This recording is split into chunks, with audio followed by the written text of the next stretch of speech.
Estate Sale Adventures number 152, Shadyside. Heads up, this was an extremely special house and sale in the heart of Shadyside. This converted carriage house was part of a larger estate at the corner of Ellsworth and Moorwood. Learning this when I arrived, my interest was piqued and I had to do some digging. My first stop is the Pittsburgh Historic Map website, where I found this 110-year-old rendering of the original mansion with the corresponding carriage house that still stands today. I couldn't find an image of the house, and trust me, I looked, and there was no street view in 1910. But I did learn the owner's name, who luckily had a Wikipedia page. J.M. Schoonmaker was born in Peebles Township north of Pittsburgh, went to Pitt, enlisted in the Union Army, earned the rank of colonel and the Medal of Honor, and also made a fortune in the coke and banking industries. He was even buried in Homewood Cemetery, a Pittsburgher through and through, I suppose. Now back to the sale. I guess I created a lot of buildup, but for good reason. There were so many turn-of-the-century finds mixed with kitschy and bizarre things from every decade. The ephemera and miscellaneous pieces were vast and varied, as you can see.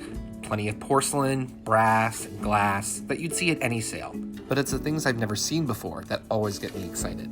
For instance, this first family commemorative plate from the Dwight D. Eisenhower administration.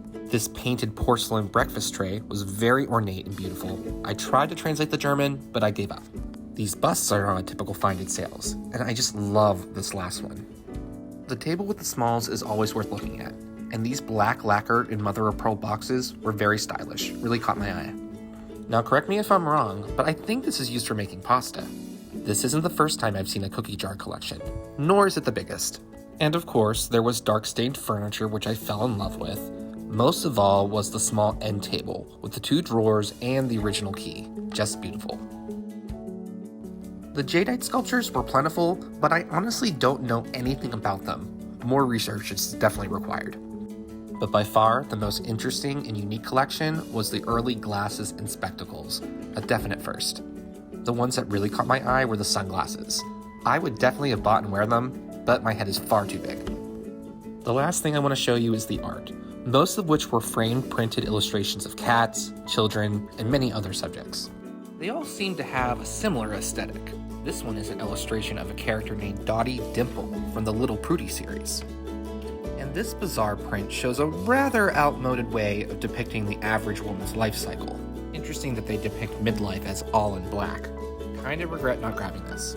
My only purchase was this brass key hook that I found in the laundry room. If anyone knows what the figure depicts, please comment below.